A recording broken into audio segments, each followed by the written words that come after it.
Kindness has destroyed probably 2 generations now. The problem with kindness is that most of the time it's not kind at all. And you can see this in particular in education. The education system has created this weird situation where kindness has become like the highest of human goods, like the highest, the pinnacle of human achievement, the goal. The goal is kindness. Kindness is the answer. And kids are pumped with this from the moment that they start school. Be kind, always be kind. More kindness is better. This has led to massive problems amongst lots of young people and the culture in general. Being kind is fucking difficult to do. It's really, really hard because kindness is not the same as being nice. Being nice is when you that's what sort of, or it's the social lubrication of going about the business of your day and being nice, not being an asshole, just being nice. But it's become confused with kindness. So in 2019, some of you might remember, there was a Muslim guy who attacked a bunch of people with knives taped to his arms. He taped these knives to his arms at a meeting on London Bridge. This is, in 2019. And he went around, he had a fake suicide vest on, and he started to kill people. He killed a couple of people. He was shot by the police on London Bridge. Some people were jumping off the bridge into the River Thames. And it was all over the news at the time. Now, what's interesting about this in this context is that the 2 people that were killed, Saskia Jones and Jack Merrit. Saskia was 23, Jack Merrit was 25. Both of them Cambridge University students. And they were there as part of a human rights program called Learning Together. And the idea of this program is to approach and work with prisoners, terrorist-related prisoners in UK prisons, and integrate them into the culture. These 2 students were both privately educated, and the education that had led them to this point, in my mind, is partly responsible, albeit in a distant way, but it was the education as well as the wider culture that led to a situation whereby they were brought into a situation that was extremely dangerous and they were absolutely naive about what was going on. And I say this with a lot of certainty because it's pretty clear that kindness, when kids are educated about kindness constantly, what happens is that they become extremely naive. They're shielded from the world that we live in. And this shielding retards their growth. They have a frame of understanding the world that is distorted. And so the decisions that young people make are wrong decisions and oftentimes really risky decisions. Saskia and Jack were killed because they put themselves into a situation where they were just grossly naive about the work that they were doing. They thought that they were being charitable, and it's true, they were. They thought that they were being kind. They were Christian. I know that Saskia was Christian. I think she was the head girl at her school, did everything right, Christian, quite privileged, certainly in her education. But the kind of education that is seen as superior, especially in private schools in the UK, is one where they emphasize kindness almost relentlessly. It is relentlessly pumped into the kids as the highest good.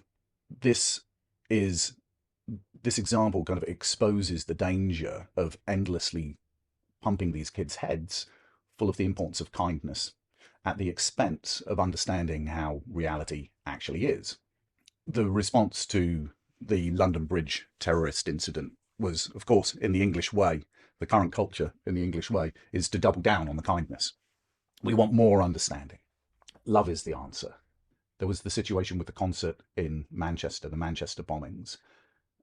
And the best the British could do was come up with, everybody started singing the song Don't Look Back in Anger.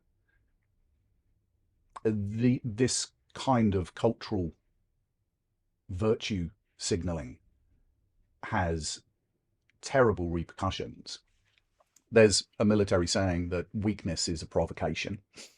When you're weak, you are provoking action against you. Because in reality, power is what works. Power is good. power is useful. Power enables us to go out and take action and do things and force our will upon the world. And when we have problems in the world today with terrorism, with extremism, and just the general chaos of the world, actually being able to make effective decisions, it's kind of a big deal. The problem that we have is that the decisions that we make are made through this weird framework, which is completely broken and doesn't work, of kindness. And this kindness framework leads to horrendous decisions, and it leads to an expression of weakness, that weakness is the highest form of good. A lot of this is actually related to Christianity as well, the idea of turning the other cheek. Nietzsche was not a fan of Christianity at all, and even though he grew up actually as a I think he wasn't quite a pastor, but he wasn't a priest, but he did study theology, and his father was a priest, very, very religious, and he grew to recognize that Christianity had core problems, because the problem with this is that it lionizes the weak. It sees weakness as being incredibly good, and of course it's not. It can be good within a system where everybody is acting in the same way and there's agreement on the culture, but it doesn't work the moment that it starts to interface with something that is more powerful. Being kind, in reality, is actually really hard. It's a difficult thing to do. Often kindness is about having difficult conversations, because kindness is actually about telling people the truth about things, and people don't want to know the truth today. They don't want to know, especially girls. Young women have a huge problem with being told the truth today. I don't know why it is, it's just the way that it is. And it's led to a situation where young people are not growing up, they're unable to grow up. Instead, they have this idea that everybody should respect everybody else. I remember my mother constantly telling me that other people's opinions, even if they're bullshit opinions, oh, well, that's what they think. And I always used to think, like, but it's wrong. Like, they're wrong. What they're doing is wrong or self-destructive and so on. Oh, but it's just your opinion. There is a difference between something being right and something being stupid. And being able to deal with the truth is what enables us to grow as people. What we don't want to do is have a situation where young people are, all of the opportunities for them to grow are removed. They're removed. That's not kind. That's ridiculous. Young people are not growing up anymore because they are not having any interface with reality. They're not being told the truth. They're not able to experience the truth. And instead, everybody is trying to pretend. We're all making pretend that everything that they're doing is fine. If they want to get their breasts removed, yeah, it's fine. That's your right to do that, even though you might essentially be a child. It's people should respect you for who you are. The problem is, when you're young, is that you don't know who you are. You don't know. Probably up until, I would say, really, until you're sort of in your late 20s, you start to really square yourself away with who you actually are. But before that, most people, they're just fucking around. In the past, people would grow up much, much faster. You're looking at, by the time somebody's 18 years old, you're a man. And today, they're just children. Most of them are children. Even though university has shown itself to be essentially useless now, it's not there to educate people. It's essentially a big creche for a lot of people. The reason why companies are employing people only if they have a degree is not so much that they have an actual degree, but it's more to do with the fact that, well, they're a few years older, and because of that, they're going to be a bit more mature and they're more likely to have their shit together. In the past, if you were 16, 17, 18, by the time you're 18, you're a man. You would be a man. You would be expected to be a man. And the culture, you would run into problems with the culture, whether it's about hard work, being organized, being on time, being focused, taking accountability for yourself and your actions. These sort of things would be completely normal, because if you didn't do that, you would be in the shit. So you had to do it. But instead, what we've done is that we accommodate everybody and everything. So we are retarding the growth of young people. This constant promotion of kindness, again, especially in education, but you see it in big companies as well, is also paired with the demonization of masculinity. The idea that everybody knows, which is getting a bit bloody tired now, that masculinity is toxic, that young boys need to be sort of educated in a way that requires them to be, a substantial amount of them, to be medicated, for God's sake. Now, the consequences of all of this is that it's led to all kinds of mental health problems. It is insane that we have had massive increases in young people who are self-harming, who have tics, who have mental issues, depression. Almost everybody is suffering from anxiety. A lot of this is because they are constantly pumped with this idea of being kind, and that kindness is the answer, and that masculinity is bad, and by protecting this overprotective structure that's been created, has damaged young people. And it's damaged them in a way now, especially now that universities for some years have, like I say, become essentially creches. It's damaged them so that now kids are going to university with a retarded mindset, and it's being magnified by the university, because then they go on to justify, they're a bit smarter, they know more, and they learn to justify their particular predilection for blue hair, or their predilection for whatever weird thing it is that they happen to do. There's a archetypal idea of the devouring mother, and the devouring mother is all about this feminine concept that is highly toxic. The devouring mother smothers the child, they drown them, and it ends up, of course, in the destruction of the child. The child ends up essentially being killed by the mother. These ideas of kindness are really about how the culture has integrated the devouring mother into everything that we do, especially with young people, to protect them. These ideas of obsessive safetyism, these ideas of protecting them at all costs, and that the integration of more and more and more rules, whether it's speech rules, whether it's safety rules. And so children are not developing. They are not established in their own mind to actually deal with any difficulty. And the consequences of this are really huge, and we see them all over the place, and we see them in particular when it comes to leftism and the rise of leftism in the West. This is something that is a consequence of feminism going too far. So the idea of the devouring mother has sort of infected the entire culture. And now we're reaping the fruit of that. You have people coming up with ideas, political ideas, and the politicization of business, and especially big corporations, where just a few years ago, say a decade ago, they would be seen as batshit crazy. But instead, people, everyday people are coming up with these things which are just completely mad, that 10 years ago, people just would have laughed at them. Like, what the hell are you talking about? And it's become normalized. There is a devouring mother demon that is everywhere, that's become normalized in the culture. One of the consequences of this devouring mother is that it promotes narcissism amongst young people and amongst the population. It promotes narcissism because everything is about you. The world has to conform to me. I don't need to conform with the world. And every time you come up against reality, it's not you that has a problem, it's the rest of the world. This is a recipe for total system failure.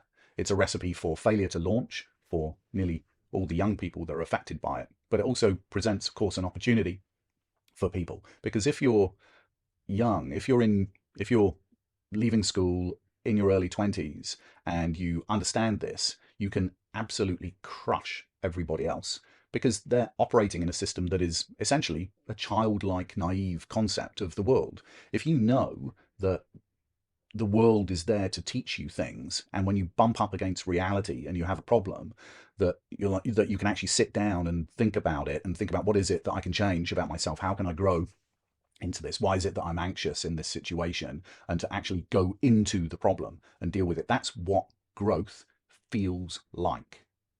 That's what growth feels like. You don't develop by staying within your little limits and trying to force the world, to conform the world into your little box. How you grow is by, you're within your box, but as you reach the limits of those boxes, you become uncomfortable. It's like going to the gym. You don't get fit in the gym just by fucking about within your current capabilities. You get strong in the gym by going to the edge, to the borders of what it is that you're able to do, and you get increasingly uncomfortable, and you repeat it again and again. This is obvious. Everybody knows this. Growth feels like discomfort. That's what work feels like. That's why young people today are suffering terribly from mental disorders. Nietzsche says that society tames the wolf into a dog, and man is the most domesticated animal of all. This domestication of people over, to be fair, probably 2 generations now, has led to all of the crazy shit that we see today. The crazy ideas that have come from all of this, we can see all around us. We can see that a lot of these people now are in charge. They're in charge of companies like Facebook. They're in charge. They've got their hands on the levers of the media in general. They're making these decisions based on a framework that is not compatible with reality. We have an education system and a wider culture that teaches young people that fragility is good. We teach them that fragility is a brave thing. Being your authentic self is somehow this amazing idea, and it's not. You don't know who you are. You don't know what you're capable of. Like, each of us has multitudes. It's possible for us to do extraordinary things that we can't even think of. And the place of achievement is a place of discomfort, and normalizing discomfort and being able to lean in to anxiety and discomfort, being able to find the dragon, to notice it and then go after it, to train for it, to work for it. That's what growth feels like. And that, just like going to the gym, is what makes us stronger. And it's not something that's just relevant for youngsters in the education system. It's something that is a lifelong project for all of us. This idea that we need to be constantly stretching ourselves, and that doing the work is difficult. It doesn't mean that doing the work needs to be suffering. That's different, in the same way that going to the gym doesn't need to be suffering. It can be, but it's actually a joyful thing to do. The frame is wrong.